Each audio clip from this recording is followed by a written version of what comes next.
네, 안녕하세요. 비바 에바 윤청아입니다. 자, 이번 시간에는 구와 절이 무엇인지에 대해서 정리를 하도록 하겠습니다. 자, 그러기 전에 우리는 앞 강의에서 배웠던 내용 다시 한번 정리할 필요가 있겠는데, 자, 중요한 내용이었죠. 앞 강의에서. 자, 단어가 바로 위치에 따라서, 그죠? 예, 위치에 따라서 품사가 정해지더라. 품사는 바로 그 단어가 하는 기능 혹은 역할을 말한다라고 했어요. 그래서 그 품사에 따라서 영어 문장은 의미가 달라지더라. 즉, 해석을 다르게 하더라. 라고 하는 경우에 대해서 우리는 배웠습니다. 그런데 말이죠. 이제 이 영어라는 것이 다소 깡패 기질이 있어요. 몰려다니는 걸 굉장히 좋아합니다. 원래 깡패들이 그죠? 지네들끼리 모여가지고 막 뭉쳐 다니죠.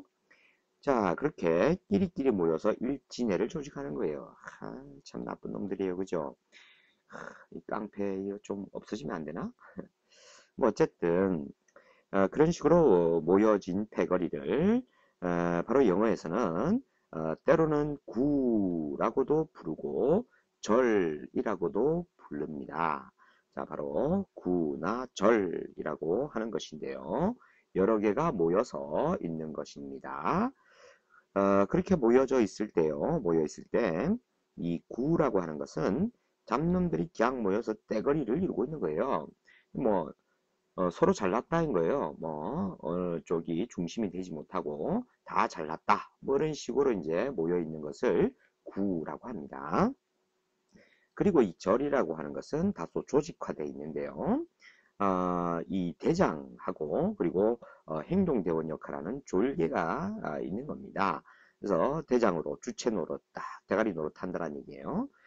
그리고 이제 쫄따구들이 어떤 행동을, 동작을 하게 되죠. 그래서 대장이 시키는 일을 막 해요. 이런 식으로 이러한 여러 가지의 그 모여 있는 것들 중에 어떤 놈이 하나가 이제 대장 노릇 혹은 졸개 그 행동을 하는 이런 관계가 있으면 이때는 우리는 이것을 절이다라고 얘기를 하게 됩니다. 자, 그래서 이제 다시 한번 핵심을 정리를 하면 말이죠. 자, 여러 개의 단어가 여러 개라고 하는 것은 뭐 두 개부터 그 이상을 얘기하는 겁니다. 세 개도 좋고 네 개도 좋아요. 자, 그래서 두 개 이상의 단어가 모여서 하나의 품사의 역할을 하는 겁니다. 즉, 여기에 이 여러 개가 모여 있는데요. 이 전체가 하나의 역할을 해요.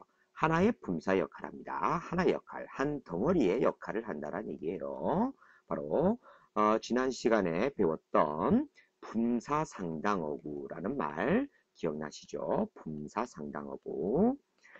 결국 하나의 덩어리를 이루고 있을 때 그때 어떤 때는 구라고 부르고 어떤 때는 절이라고 부르게 되는 역할을 하게 되는 겁니다. 자, 그래서 여러 개의 단어가 하나의 품사 역할을 하는 것을 구라고 부르기도 하고 절이라고도 부르는데요.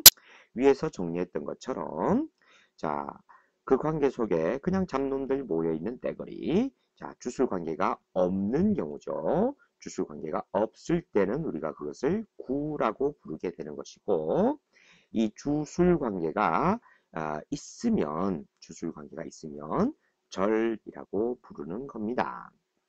알았죠?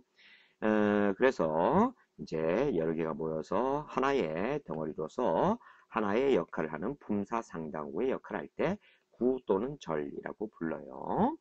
근데 말이죠. 바로 이러한 구나 절도 영어에서는 그 위치에 따라서 자, 바로 위치에 따라서 그 품사와 그리고 의미가 달라지게 된다는 겁니다. 이 구나 절도 위치에 따라 품사와 의미가 달라진다라는 거예요. 역시 영어는 그때 달라요 라는 얘기가 또 구나 절에서도 통한다라는 얘기입니다.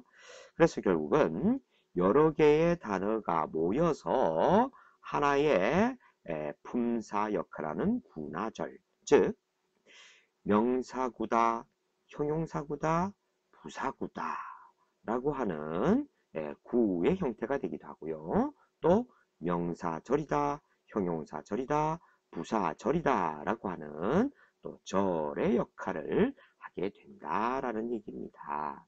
그래서 이 전체가 한 덩어리로서 하나의 품사상당어구를 이루면서 기능을 한다라는 얘기인 거예요.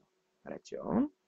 자, 그렇다면 이 세부적인 내용에 대해서 다음 강좌에서 예문을 통해서 알았죠? 예문을 통해서 우리가 맛을 보도록 하겠습니다. 자, 오늘 강좌는 여기까지입니다.